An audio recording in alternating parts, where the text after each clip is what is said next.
what have you been doing? We had a great reputation. We were known as a church that had the Spirit.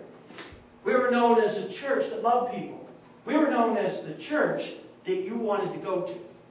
That's what we were known for. But then we fell.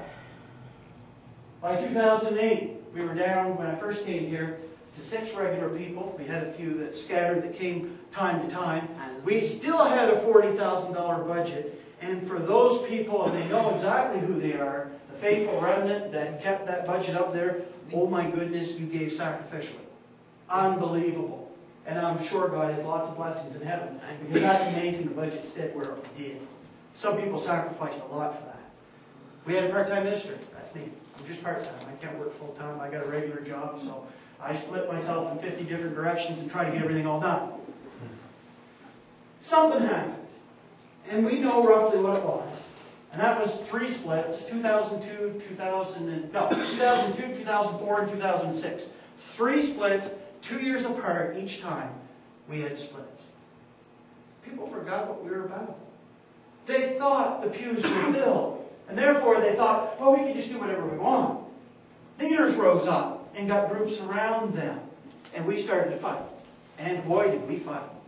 We give Baptist a brand new name for fighting. We fought, and the church split over and over again. Because we forgot. It's all about God and His light. We forgot that. And the church went down quickly. God took His light away from us. He took His hand away from us. His blessings left us. And our numbers dropped very quickly. We were known then as the church that lost it all. Because where we started from certainly wasn't where we were in 2008. We sinned. There's no other way to say it. We just sinned. And guess what? That's not just Hillgrove. That's all the churches. Every single one of them are in the exact same boat. Every one of them. We're not special and unique. I wish we were. I wish every church was filled right to the brim. I wish we weren't the only ones with this issue. We're not. Every church has got the same problem. There's some pretty scary church statistics out there. I want to share just a few of them with you.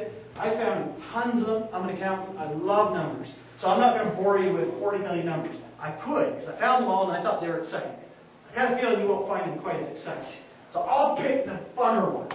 The ones that mean the little bit. One reason why the churches are now failing, while they're decreasing in numbers, because people are moving to the cities. People don't want to be in rural areas anymore. As people get older, they want to be inside the city, where there's more services, where they got public transportation. Farming communities, as we know out here, are decreasing. The kids are not staying. The farms are disappearing. And as a result of that, in Pettit-Kodiak, every year, 1% of the population is now moving to the city, leaving Pettit-Kodiak. That's not very long, and Pettit-Kodiak's not going to have very many people in it, including us. That's what's coming down the pipeline. The other thing is the aging population. 20% of all people now inside the community are elderly, 60 plus. And inside your church, guess what? 30% of all churches are elderly, 60 plus. Elderly people tend to go to church more than younger people. That's the numbers. So in 10 years' time, according to the numbers, every church, everywhere, on every continent is going to lose approximately 30% of their congregation within 10 years. Some people are worried, and rightfully so. They should be. Another problem that we have is people don't trust us. That's a reality. In 1970, approximately 50% of the people said church is where it's at. They trusted the church. They said, you know, there's godly people in there. There's people that will help you. And they trusted us fully. Now it's down to 20%. That's the blue line. 1 out of every 5 people trust the church. What about the other 4? They either don't care about us, or they completely distrust us. All the stories that you hear in the news, you look at the Roman Catholic Church and the priests that were touching little boys. There wasn't very many of them, but it only took 1. And that just decimated the Roman Catholic Church. Let's look at the Baptists, the evangelists that got up there. One that says he's a homosexual. One that goes out and sleeps with a hooker. And another one that steals money from God, openly and freely. That decimated the Baptist Church. Now, there wasn't very many of them, but it only takes 1. And the media grabbed a hold of it. People don't trust church. That's why people don't come. For these 3 reasons, we know the attendance is going down. In the last 50 years, our attendance has gone from 60% down to 32%. Half in the church. And it's still dropping with no end in sight. The other issue that we have is the financial giving. Do you realize on average, a person inside the church gives about $200? A single person? So if you have a family of two, that'd be $400 a year. How do you keep a church going on $400 a year per family unit? How's that possible? How can you do that? Stats say that 5% of your congregation will give 60% of your budget. And the scary part is that 5% in most cases, in most churches, is the elderly. And when they go in 10 years' time, where is the budget going to go? It's going to be cut in half. We barely make ends meet now. How are we going to make ends meet when half our budget disappears? Scary things that are coming. And you know what? The pastors, rightfully so, are freaking out. They're looking at the numbers. They know what's coming. They realize what's coming. And they're looking at it, and it's like looking for a needle in a haystack. They're trying everything they can to rejuvenate the church. They're looking for what went wrong. How can we grow? How can we move forward? And unfortunately, most of them are looking at entertaining. They say, well, if we give the best service on the face of the earth, people will come. If we give the best music on the face of the earth, people will come. If we give the best sermon on the face of the earth, people will come.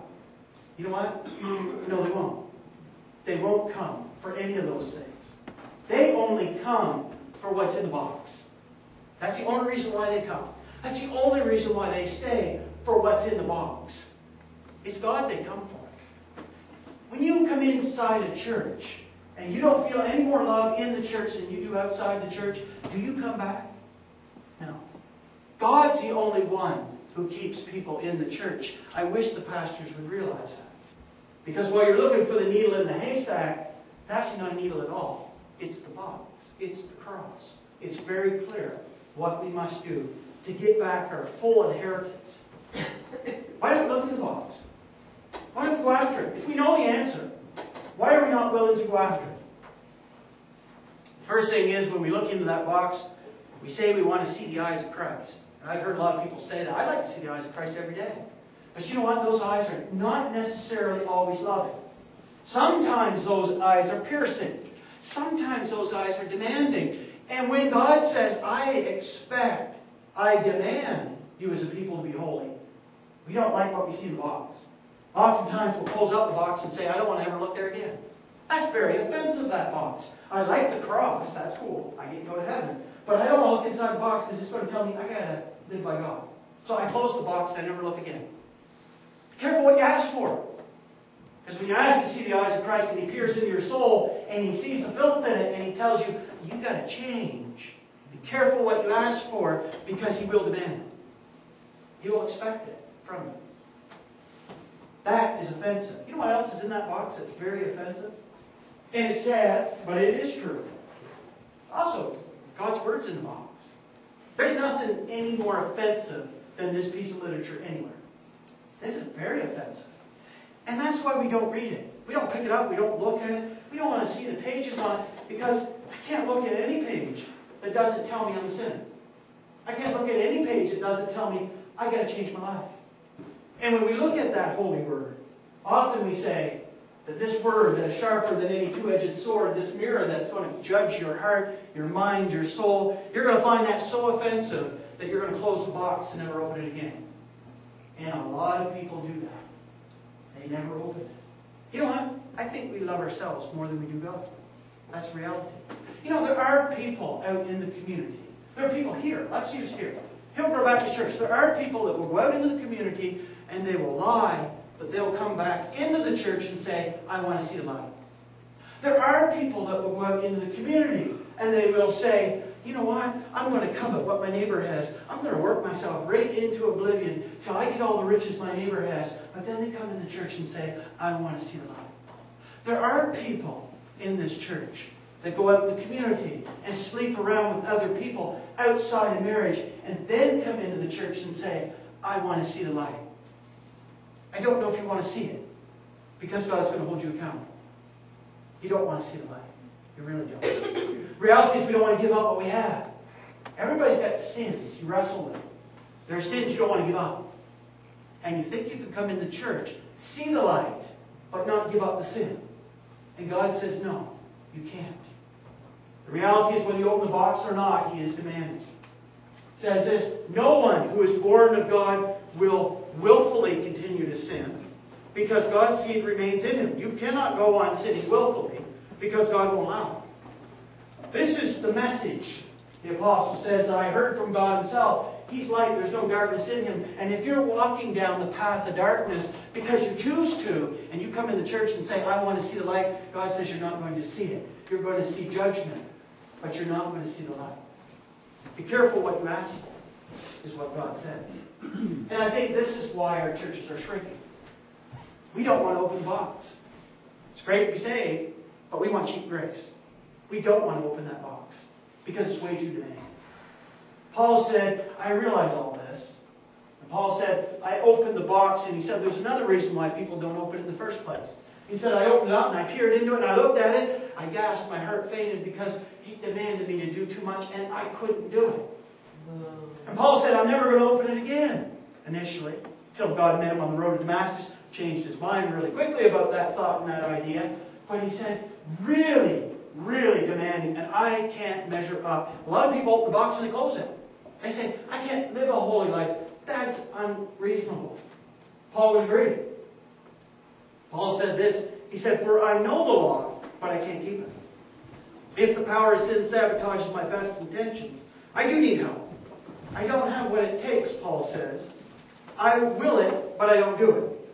I decide to do good, but I can't do that. I decide not to do good, but guess what? I do bad anyway. He says, my decisions to be good and holy never result in the right actions.